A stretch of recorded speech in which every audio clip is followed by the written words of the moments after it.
If this episode makes you think, please let us know in the comments and support us by subscribing and leaving a review. Thank you. Today we are exploring a headline from the Financial Times that really caught my eye. It simply stated, "Employers step in to fill the AI education gap." Now that's a pretty stark claim, isn't it? It immediately makes you wonder, what does that actually mean for us in education? What the Financial Times is suggesting here is that there's a noticeable disconnect.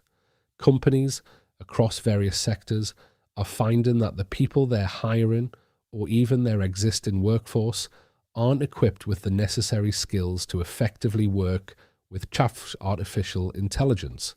And rather than waiting for universities or schools to catch up, these employers are taking it upon themselves to train their staff. This isn't just about the big tech giants either.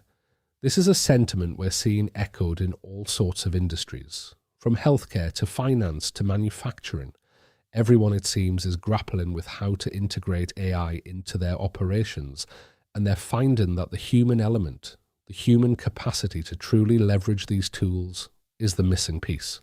For me, this headline immediately brings to mind our core philosophy about AI in education.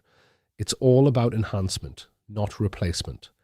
If employers are seeing a gap, it's not because people can't code the next big AI model. It's because they're struggling to use AI as a tool to augment their own capabilities, to make their human work better, faster, and more insightful. They need people who can work alongside AI, not just operate it. This is where our definition of AI literacy becomes so crucial, because it's not about technical skills in coding or data science for the vast majority. What employers are really looking for, I'd argue, is that collaborative reasoning ability. They need people who understand AI's limitations, who can manage precise conversations with AI, who have that reflective awareness of AI's influence, and crucially, who can exercise a theory of mind, understanding what the AI knows, and perhaps more importantly, what it doesn't know. Think about it this way.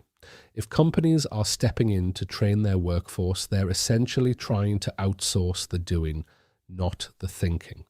They want their employees to use AI to handle the repetitive tasks, the data crunching, the first drafts, so that the human workers can focus on the judgment, the creativity, the relationship building, and the strategic thinking.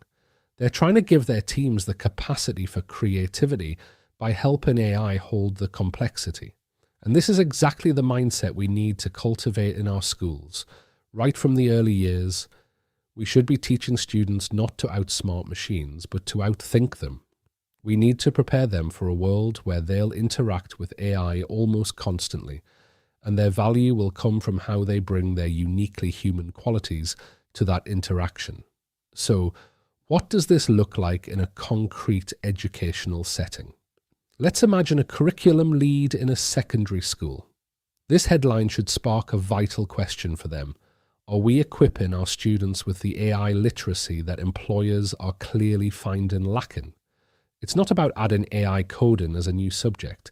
It's about permeating existing subjects with opportunities to think with AI.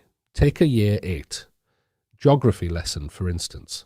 Instead of students spending hours manually collating demographic data from different sources for a project on urbanization, what if they used an AI tool to quickly gather and summarize that initial information?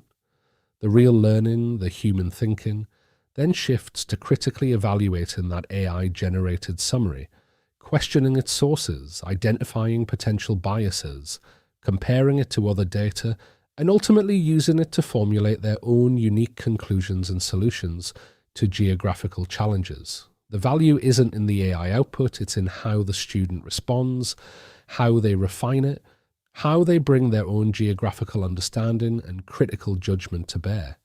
That's design and learning that cannot be faked because it demands depth, care, and imagination.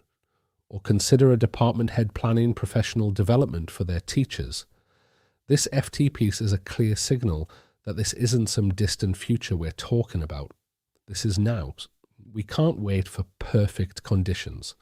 The Act Now principle from our 7 lessons for AI adoption applies directly here. Instead of trying to teach teachers how to use every single AI tool out there, the focus should be on how to integrate AI into existing pedagogical practices to solve current friction points. Maybe it's using AI to differentiate learning materials more quickly for a diverse class, or to generate varied practice questions for a specific topic, freeing the teacher to spend more time on one-on-one student interaction. Teachers often get labelled as resistant to change, but more often they just need time and space and clear examples of how AI can genuinely enhance what they're already doing well. Give them that, and they become the best drivers of innovation. For school leaders, this headline should be a prompt to reflect on their strategic vision. Are we just doing what we do better, our box one linear innovation, by automating administrative tasks, which is great for teacher well-being? Or are we also asking the bigger non-linear questions, box two, about how AI fundamentally reimagines education?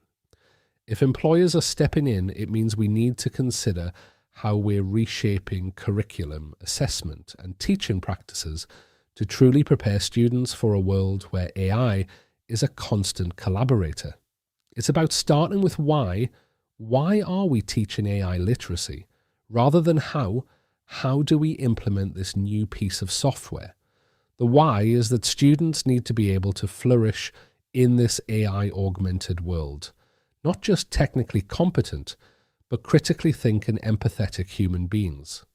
This also means we need to think carefully about how we assess students. If AI can produce sophisticated products, then our assessments need to go beyond just the product. We need to look at the process, how students arrived at their answer, including how they interacted with AI, and crucially, we need to consider performance.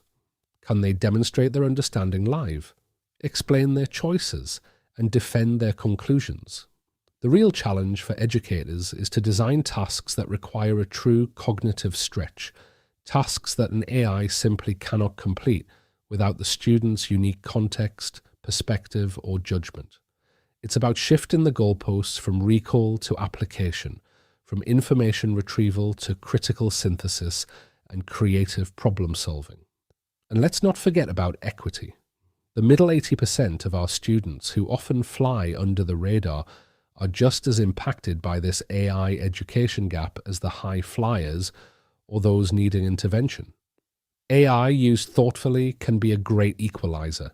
It can offer personalized support, accessible learning materials for multilingual learners, or provide enrichment opportunities that might otherwise be out of reach. If employers are training all their staff, it means AI literacy is becoming a baseline requirement across roles, not just a specialist skill. Schools have a moral imperative to ensure all students, not just a select few, are prepared for this future. Ultimately, this Financial Times headline serves as a powerful reminder that the world outside our school gates is changing rapidly. Employers are seeing a real, tangible gap in skills related to AI. This isn't about fear-mongering, it's about opportunity. It's a chance for us in education to lead an evolution, not a revolution, in how we prepare students for their future by focusing on those uniquely human skills that AI cannot replicate: wonder, care, judgment, relationship, imagination, and wisdom. That's all for today. Thanks for listening.